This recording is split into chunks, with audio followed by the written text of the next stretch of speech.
Bonjour et bienvenue. Aujourd'hui, on va se plonger dans une source unique qu'on nous a confiée. C'est un texte ancien, très dense, mais avec une puissance psychologique absolument incroyable. Il s'agit du chapitre 42 du livre de la Genèse. On est en plein dans une histoire de trahison et une confrontation qui met vraiment mal à l'aise. Oui, c'est un texte qui, en surface, pourrait juste raconter une transaction commerciale. Des gens qui vont acheter du blé, quoi. Mais en réalité, c'est un véritable thriller psychologique. D'accord. Pour bien se situer, il faut imaginer le décor.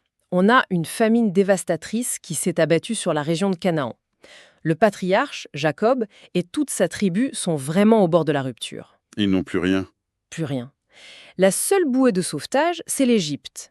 Un pays qui, lui, grâce à une gestion quasi miraculeuse, croule sous les réserves de grains. Alors notre mission aujourd'hui, c'est de décortiquer ce texte pour comprendre ce qui se joue vraiment entre ces personnages.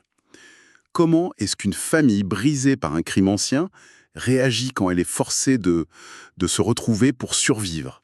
On va analyser ensemble les premières étapes d'une réunion qui est tout sauf cordiale. Exactement, parce qu'il ne s'agit pas juste d'acheter de la nourriture, il s'agit d'un passé qui refuse de mourir. 20 ans plus tôt, des frères ont vendu le leur comme esclaves. Et aujourd'hui, ils vont se retrouver face à un gouverneur égyptien tout-puissant, sans savoir que c'est lui. C'est ça. Et cet homme, Joseph, va orchestrer une épreuve redoutable. On va donc explorer la culpabilité, la mémoire, le pouvoir, et cette question troublante, qu'est-ce que la reconnaissance veut vraiment dire? Entrons directement dans le vif du sujet alors. Le chapitre, il s'ouvre sur une scène de paralysie. La faim est là, mais personne ne bouge. Et Jacob le père leur lance une phrase qui est presque une accusation. Pourquoi vous regardez-vous les uns les autres? On sent l'exaspération, non? Ah oui, complètement. C'est l'image de gens qui sont dépassés par les événements. Ils se regardent parce qu'ils n'ont aucune solution. D'accord. C'est Jacob, le vieux chef, qui doit encore les secouer et leur dire « Bougez-vous, allez en Égypte, sinon on va tous mourir ». Il y a une urgence brute dans ces paroles. Mais juste après cet ordre, le texte glisse un détail, une petite phrase qui va conditionner absolument toute la suite de l'histoire. Oui, 10 des frères partent, mais pas tous. Jacob garde le plus jeune, Benjamin, près de lui. Je cite, « dans la crainte qu'il ne lui arrive à quelque malheur ». Voilà. On comprend tout de suite, Benjamin est le seul autre fils de Rachel, l'épouse préférée de Jacob. Joseph, le premier fils de Rachel, est déjà perdu. Il ne prendra pas le risque de perdre le dernier. C'est plus qu'une simple précaution, ça. C'est la preuve que 20 ans après, le traumatisme est intact. Et le favoritisme de Jacob aussi. En protégeant Benjamin, il désigne involontairement, aux yeux de Joseph, qui ne le sait pas encore, la faille dans l'armure de la famille. Il fait de Benjamin la clé de voûte de toutes les preuves à venir. Sans Benjamin, le plan de Joseph n'aurait aucun sens. Donc ces 10 frères, probablement un peu secoués, arrivent en Égypte. On imagine le choc culturel, eux des bergers de Canaan qui débarquent dans la capitale d'une superpuissance mondiale. Bien sûr. Ils se présentent devant le gouverneur, le grand vizir, qui gère les réserves de blé. Et là, ils font ce que le protocole exige. Ils se prosternèrent devant lui la face contre terre. Scène d'humiliation totale, pour des hommes fiers. Et c'est là que le piège se referme. Le texte nous livre l'information capitale au verset 8, avec une symétrie parfaite. Joseph reconnut ses frères, mais eux ne le reconnurent pas. C'est incroyable. C'est une situation de pouvoir absolu. Joseph sait tout, ils ne savent rien. 20 ans ont passé. Il est devenu un dignitaire égyptien, il a un nom égyptien, il s'habille comme un égyptien et surtout... Ils parlent une autre langue. Exactement, il leur parle par l'intermédiaire d'un interprète. Pour eux, c'est juste un étranger puissant et... Intimidant. On imagine le vertige pour Joseph. Il les voit, là, à ses pieds, exactement comme dans ses rêves de jeunesse. Ces fameux rêves où leur gerbe de blé s'inclinait devant la sienne. Cela meurt. Ceux qui avaient provoqué leur jalousie et leur haine. C'est presque trop parfait. Le texte dit d'ailleurs « Joseph se souvint des songes Et c'est ce souvenir qui semble tout déclencher. Ce n'est pas juste un « tiens, c'est mes frères », non. C'est un « ah », c'est donc de ça qu'il s'agissait. Il voit le puzzle de sa vie prendre forme. Et sa réaction n'est pas du tout celle qu'on attendrait. ». C'est le moins qu'on puisse dire. Pas de larmes, pas de « mes frères, c'est moi ». À la place, il met un masque de froideur, il feignit d'être un étranger et leur parle durement. Et il leur jette au visage l'accusation la plus grave possible dans un empire aussi contrôlé que l'Égypte: vous êtes des espions. C'est une accusation terrifiante. Être accusé d'espionnage en Égypte à cette époque, c'est la mort assurée. Mais est-ce qu'on peut vraiment parler de stratégie à ce moment-là? N'est-il pas simplement en train d'improviser, complètement submergé par 2 décennies de colère, de solitude, de chagrin? Ce plan, il semble presque trop parfait pour ne pas être d'abord une simple explosion de pouvoir, une façon de leur rendre la peur qu'il a dû ressentir au fond de la citerne. C'est une excellente question. Plan prémédité, une réaction viscérale? Je pense que c'est un peu des deux. Mais l'accusation d'espionnage est diablement intelligente. Ah oui, C'est une technique d'interrogatoire. En les accusant d'être une menace pour l'État, il les force à prouver qu'ils ne sont qu'une simple famille. Et pour prouver qu'on est une famille, que fait-on? On raconte son histoire. C'est un moyen psychologique très habile pour les forcer à lui donner les informations qu'il attend depuis 20 ans. et ils tombent en plein dans le panneau. Pour se défendre, ils déballent tout. Ils disent « Non, non, nous sommes tous fils d'un même homme, nous sommes 12 frères, le plus jeune est avec notre père aujourd'hui, et il y en a un qui n'est plus. » C'est terrible. En une phrase, ils lui apprennent que son père et son petit frère sont vivants, et en même temps, ils le déclarent mort, droit dans les yeux. Imaginez le choc pour Joseph, entendre de leur bouche cette version officielle, ce mensonge qu'il se raconte depuis 20 ans. Il n'est plus. C'est d'une violence inouïe. Mais il encaisse, il a maintenant les 2 informations cruciales qu'il cherchait. Il sait que son père est vivant et que Benjamin, le seul autre fils de sa mère, l'est aussi. Il peut maintenant construire la suite de son test. Et il ne les lâche pas. Il maintient son accusation et leur propose une épreuve. Pour prouver que vous n'êtes pas des espions venus en reconnaissance, vous devez me prouver que ce plus jeune frère existe vraiment. Vous allez repartir, mais l'un de vous restera ici en otage jusqu'à ce que vous reveniez avec Benjamin. Le piège est parfait. Il les lie les uns aux autres. Ils ne peuvent pas juste abandonner l'otage et disparaître, car la famine les forcera à revenir. Et ils ne peuvent pas revenir sans Benjamin, ce qui les obligera à affronter leur père. Il les coince dans un dilemme impossible, qui va forcément faire remonter des choses à la surface. Pour bien faire monter la pression, il les fait d'abord jeter tous en prison pendant 3 jours. 3 jours dans le noir, dans l'angoisse la plus totale, à se demander s'ils vont être exécutés. Qu'est-ce qu'ils ont bien pu se dire pendant ces 3 jours? On peut imaginer, oui, la panique a dû commencer à faire son œuvre. Le choc, la peur, l'incompréhension. Et puis, au 3e jour, Joseph change un peu son plan. Il se présente comme un homme qui craint Dieu et leur propose un marché, un peu adouci. Un seul restera en prison, les autres pourront repartir avec du blé pour leur famille. C'est ce petit moment de répit qui va tout faire exploser. Oui, c'est là. Pensant que le gouverneur ne les comprend pas, puisqu'il y a l'interprète, qu'ils commencent à se parler entre eux. Et ce qu'ils se disent est absolument central. L'un dit à l'autre « Oui, nous avons été coupables envers notre frère, car nous avons vu l'angoisse de son âme, quand il nous demandait grâce, et nous ne l'avons point écouté. C'est pour cela que cette affliction nous arrive. » C'est la première fois que le texte nous montre qu'ils font le lien. Ce n'est pas juste « on n'a pas de chance » ou « ce gouverneur est cruel », non. Ils connectent leur souffrance actuelle, ici et maintenant, à un crime spécifique commis 20 ans plus tôt. C'est un éveil de la conscience. C'est ça. La pression psychologique orchestrée par Joseph fonctionne. Elle force le passé à refaire surface. Mais est-ce que c'est vraiment un remords sincère? Ou juste la peur? Ils sont acculés, terrifiés, dans un pays étranger, à la merci d'un homme qui peut les tuer d'un claquement de doigts. Est-ce qu'on peut faire confiance à une confession obtenue sous une telle pression? C'est toute la question, et c'est ce que Joseph doit se demander aussi. Mais il y a un indice de sincérité. Ils ne cherchent pas d'excuses. Ils ne disent pas « on était jeunes » ou « ils l'avaient bien cherché ». Ils se rappellent d'un détail très précis, l'angoisse de son âme quand il nous demandait grâce. Ils se souviennent de sa détresse et de leur surdité. C'est ce souvenir visuel et auditif qui les hante.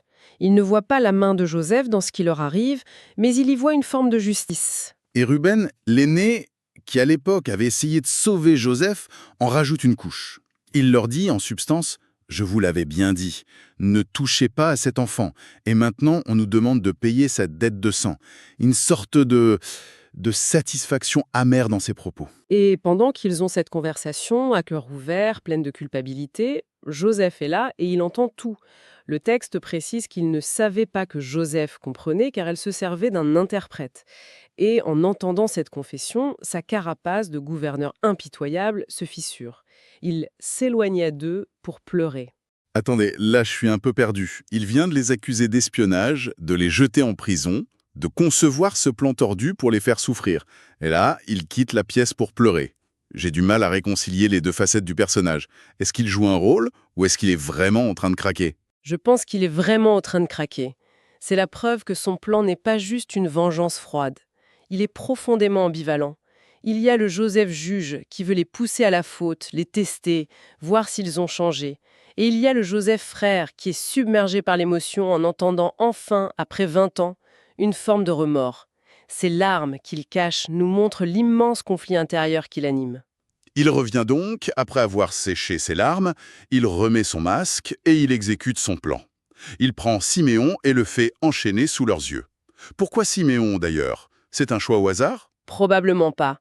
Dans la Genèse, Siméon est souvent associé à son frère Lévi comme étant l'un des plus violents, notamment dans l'épisode du massacre de Sichem. D'accord. La tradition juive suggère souvent que c'est lui qui a eu l'idée de jeter Joseph dans la citerne. En choisissant Siméon comme otage, Joseph frappe peut-être l'un des principaux coupables, celui qui symbolise le plus la violence de leur crime. C'est un choix. Chirurgical. Le plan est enclenché, Siméon est enchaîné. Mais Joseph n'a pas fini. Il ajoute un dernier tour de vis, un détail qui va transformer leur peur en angoisse, en véritable angoisse existentielle. Il ordonne à ses serviteurs, en secret, non seulement de remplir leur sac de blé, mais aussi de remettre l'argent de chacun dans son propre sac. C'est un coup de maître sur le plan psychologique. D'un point de vue pratique, ça les met en situation de vol. Ils n'ont pas payé leur grain, ils sont donc obligés de revenir pour s'expliquer. Bien sûr. Mais l'effet psychologique est bien plus profond. Ça introduit un élément d'irrationnel, d'inexplicable. L'argent qui réapparaît tout seul, ce n'est pas normal. On peut presque sentir la panique. Ce n'est même plus une question de prison ou d'otage. C'est comme si le monde lui-même n'avait plus de sens. L'argent qui réapparaît comme par magie, c'est presque une histoire de fantôme. Et c'est exactement ce qui se passe. Sur le chemin du retour, l'un d'eux ouvre son sac et trouve son argent. Sa réaction, c'est la panique totale. Il crie à ses frères « Mon argent a été rendu !» Et la réaction collective est immédiate. Alors leur cœur fut en défaillance, et ils se dirent l'un à l'autre en tremblant « Qu'est-ce que Dieu nous a fait ?» Pour la deuxième fois, ils attribuent ce qui leur arrive non pas à un homme, mais à Dieu. L'argent retrouvé, ce n'est pas un cadeau, c'est un signe de malédiction, une preuve supplémentaire qu'une force supérieure est en train de les juger. Là, la peur devient contagieuse. Pour Jacob, c'est l'effondrement. Il n'entend pas l'histoire, il n'entend que des pertes. Sa réaction est celle d'un homme brisé qui se sent persécuté par le destin. Vous me privez de mes enfants, Joseph n'est plus, Siméon n'est plus, et vous prendriez Benjamin. C'est sur moi que tout cela retombe. Il est complètement centré sur sa propre douleur. Exactement. Il ne voit que sa souffrance, il ne voit pas la leur, ni celle de Siméon en prison.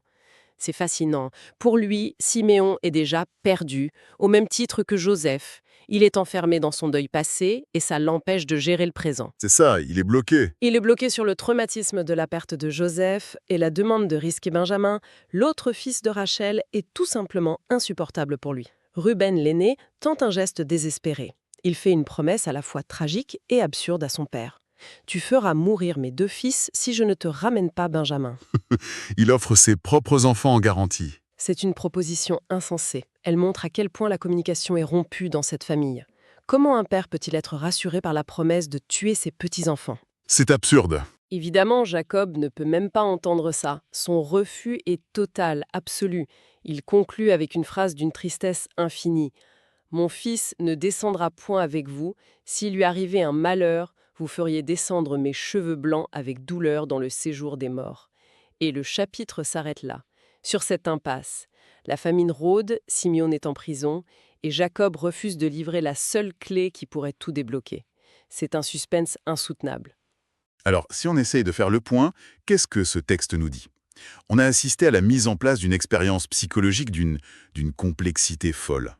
Un homme, Joseph, utilise son pouvoir et son anonymat pour forcer ses frères à se confronter à leur passé. Et ça marche. Leur conscience, endormie depuis 20 ans, se réveille dans la douleur. Et ce qui est fascinant, c'est de se demander ce que Joseph cherche vraiment. Il pourrait se venger brutalement, il pourrait pardonner immédiatement, mais il ne choisit aucune de ces deux options. Il choisit une voie médiane, tortueuse, presque théâtrale. C'est vrai. Il leur inflige une souffrance calculée, non pas pour les détruire, mais peut-être pour les reconstruire, pour les forcer à devenir les hommes qu'ils n'étaient pas 20 ans plus tôt. Ses larmes montrent qu'il n'y prend aucun plaisir. Il est à la fois le chirurgien et le patient. C'est ça. Et ça pose une question plus large. De quoi a-t-on besoin pour affronter ses propres fautes? Pour cette famille, il a fallu un cataclysme, la famine, la pression d'un pouvoir extérieur écrasant et la peur de perdre ce qui leur est le plus cher. C'est seulement ce cocktail explosif qui arrive à briser des décennies de déni collectif. Sans ça, il n'aurait probablement jamais reparlé de Joseph. Une dernière pensée peut-être? Tout le drame de ce chapitre tourne autour d'un problème de reconnaissance humaine. Les frères sont en danger parce qu'ils ne reconnaissent pas physiquement Joseph. Mais le vrai tournant, le moment où les choses commencent à changer, c'est quand ils se reconnaissent moralement coupables entre eux. Peut-être que le texte suggère quelque chose de profond ici. Avant de pouvoir vraiment voir et reconnaître l'autre en face de soi, il faut d'abord être capable de se voir et de se reconnaître soi-même, avec son propre passé, ses propres fautes, comme si la reconnaissance de l'autre passait obligatoirement par la reconnaissance de soi.